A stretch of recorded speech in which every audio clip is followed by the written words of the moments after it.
So Zybots had they had the little watch thing that all of them came out with, but they also moving had. on. Yeah, I'm gonna do the watch. On. Time changes. Time changes. Come on, it's great. It's terrible. I know, but just like every company did their robot that turns into a gun, they all did it. Well, most of them did a robot that turns into a watch because digital watches were cool in the 80s. It's digital. To be honest, I actually like him more than the GoBots ones because the GoBots ones are very stylized on the Takara chronoform watches, chrono watch. Whereas this one, he's just a chunky little bot. I don't know. I think what you mean to say is a piece of crap, but I mean that's he's a chunky piece of crap. He's a chunky piece of crap. I think as a robot, forget about the transforming side of it. He's chunky. I think he fits in with the 60s robot style, 50s, 60s robot style. He's got a bucket head. He's got the mono eye. I don't know. Stick it up your ass. I like him. I think he is closer to Maximilian than the GoBots ones is. I think he has that very art deco. That's the style I'm looking for. He has an art deco style, and I like that. All right, boys and girls, that was a black hole reference. In case you missed it, that was a black. And if you have not seen the black hole, do yourself a favor.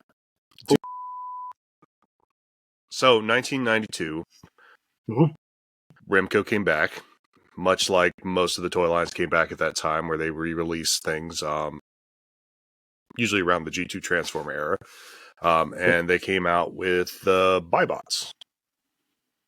Yep, Zybots. Yes. Who else was doing it? Bandai also released Robo Machines with an S in Europe to take advantage of all of that. Robotron did it too with the Robotron dinosaurs and a few others. Yeah. Motobots did it. That was DSI. Yeah, but it was the same mold, same neon colored. I guess someone capitalized on it, and yeah. Right. I'm being pedantic. Well, it wasn't Buddy L, but yes, the molds. Anyway, moving right along. So yes, they basically grabbed 1, 2, 3, 4, 5, 6, 7, 8, 9, 10 figures, and re-released them in '92. I suspect strongly that as many of them are the new figures from Zybots' new changeable robots, they're probably the molds that held up the longest.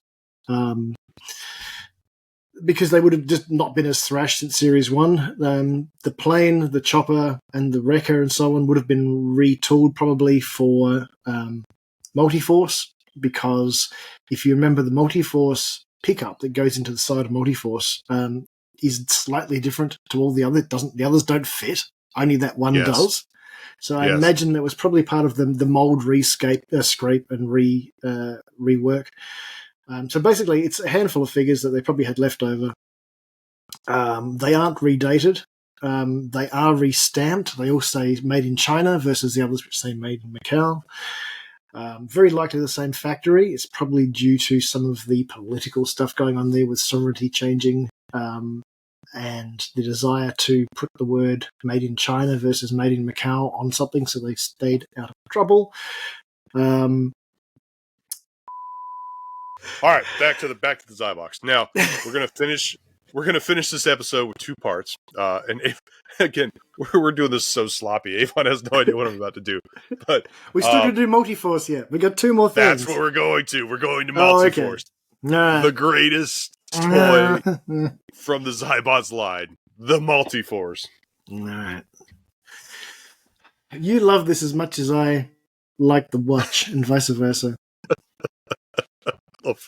Because he's Multiforce. I'd like to like you. So Multiforce was their response to Devastator, essentially, is what it came down to.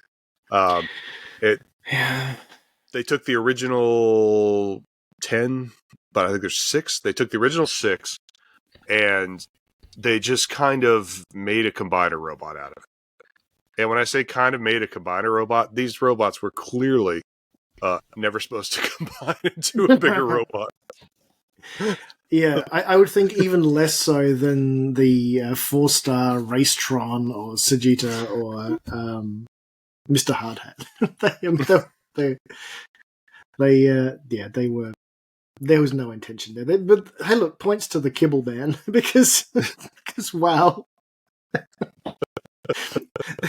I mean, when you combine it, Kibble pieces are bigger than the figures themselves. Oh yeah. Multiforce is great. His face is just super 1960s dumb robot. He's got like a little antenna, kind of like radar dish, like Robbie the Robot. I mean, he's got everything, all the aesthetic that you would want from a 1950s combiner robot. But all the little bits and pieces that hold him together like have to be so solid because they're not, again, none of them were ever supposed to go together. Nope. So he's actually probably the most sturdy combiner robot that came out. Oh, he clicks together very well. He really does. I mean, I love Devastator. Don't get me wrong. I'm a G1 OG Devastator fan, but it's a mess. Like you give it a shake, and it's just going to fall apart. He's a great statue. It looks great, but it was, one of the first. Whereas this guy, he's got a twisting waist. His head turns, both his arms turn. That's about it for articulation. But it's it's all right. So we'll end the show with the two last topics that we usually cover, which would be unreleased and the knockoffs. Starting with the knockoffs, there was only a handful, right? Yeah, so there was some in Argentina by a company called ARG. They did quite a few, actually. They basically took the Explorer build, and I'll stick a couple up, the Explorer build, and added stuff to it. So there was a standard Explorer with different stickers and different colours. And then they went a bit crazy and added extra wheels. So you got you got a 6-wheeler with some guns on top. You got one that was turned into more of a van kind of affair, which they did in yellow and in blue. And to be honest, the cards are great, and the build quality isn't too bad for a bootleg. I mean, they're obviously KOs, but they are some of the rare examples of bootlegs. They don't have the chromed little wheels and so on. They're just sort of pinned on. Right. Other than that, they are what they are. ARG Rabbit is the company who made them. The other one is actually, and they're very uncommon. If you see some, grab them. They are extremely rare. And in fact, the ones that I bought, I've never seen them since. They were offered in one job lot, and I bought the lot of them, and I've not seen them since. But if you trawl South American eBay, you may pick some up. The other one is the changeable robot stationary set. So it's based on track. It has the back of it's been hollowed out, so you can put some. They're not post-it notes; they're just little bits of paper, and there's somewhere for your pens to go in as a little pen holder. It has to have been released after the new changeable robots line, because on the back it shows the color variant version of White Wonder. I've never seen that one actually released as a pencil holder stationary set. But it is basically track unmodified, apart from the back on it, which is the stationary set. And the box is pretty good for a bootleg. I'd almost go as far as saying maybe it's not a bootleg, and maybe they bought the mold from Remco and just thought they would release something. I've got no proof to that whatsoever. There were some unreleased prototypes that we have seen in some of the Toy Fair magazines that have come up actually from Remco. And it does hint to the fact that they were going to expand the line even further. There was a set of triple changers that looked like they were planning to make, probably in response to the Transformer triple changers. And then the one piece that we have sought, and I still seek every day, the giant robot praying mantis. Multi Mantis. Multi Mantis. That's what it's called. Multi Mantis. It's like Multibot, but it's a giant praying mantis. Thing. Yeah. And there was also the pop-up ones that were sort of like a drive along and then pop out. And we found one. We found one, and I just wish I could reach and grab it, but I can't. It's too far away. We found one.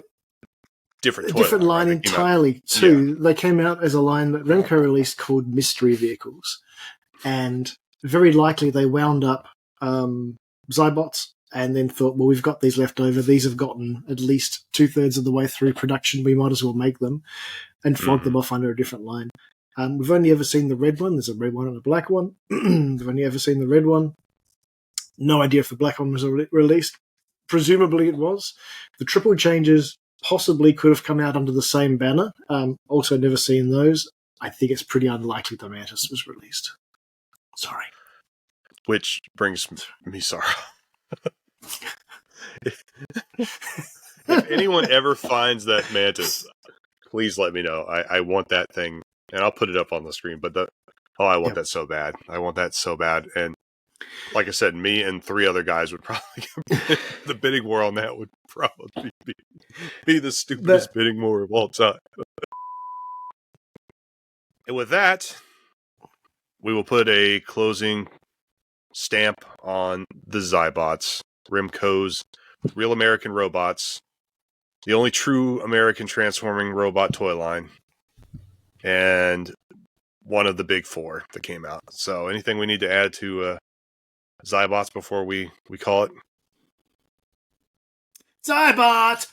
Yeah! Multiforce!